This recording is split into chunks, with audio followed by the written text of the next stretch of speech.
ভুলের ওপর ভুল করছে আমেরিকা। চীনের ওপর ট্রাম্পের 50% শুল্ক আরোপের হুঁশিয়ারির পাল্টা জবাব চীনের। গতকালই মার্কিন প্রেসিডেন্ট ডোনাল্ড ট্রাম্প চীনের ওপর 50% শুল্ক আরোপের হুঁশিয়ারি দিয়েছেন এবং আজকের মধ্যেই চীন 34% শুল্ক প্রত্যাহার না করলে 50% শুল্ক আরোপ করবে আমেরিকা এবং এর পরিপ্রেক্ষিতেই হুঁশিয়ারি চীনের পক্ষ থেকেও দেওয়া হয়েছে। আপনারা জানেন ইতিমধ্যেই যে মার্কিন প্রেসিডেন্ট ডোনাল্ড ট্রাম্প তিনি এই শুল্ক হুঁশিয়ারি দিয়ে রেখেছেন ইতিমধ্যেই এবং সেই শুল্ক ক্ষেত্রেই আমরা যে দেখতে পাচ্ছি যে বিশ্ব বাণিজ্যে যে শুল্ক যুদ্ধ রীতিমতো শুরু হয়েছে।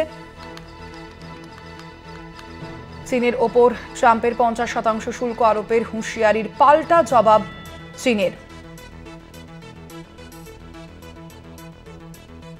আরো বিস্তারিত জানবো, ফোন লাইনে রয়েছেন প্রতিনিধি অঙ্কুর ভট্টাচার্য। অঙ্কুর দা, এই বিষয়ে চীনের পক্ষ থেকে ঠিক কি বলা হচ্ছে?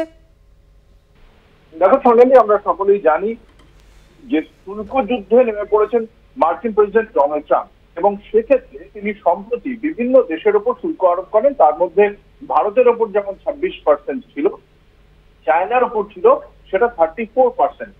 যেদিন মার্কিন প্রেসিডেন্ট ডোনাল্ড ট্রাম্প এই ঘোষণা করেন 2রা এপ্রিল, ঠিক তারপরেই তার পাল্টা জবাব দেয় চীন। চীনও ঘোষণা করে যে তারাও আমেরিকান পণ্যের ক্ষেত্রে তারাও 34% শুল্ক আরোপ করবে।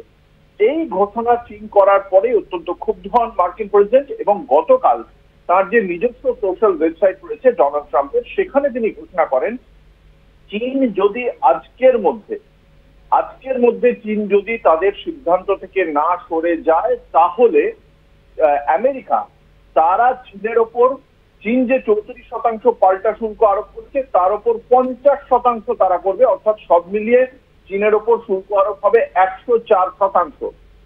ফলে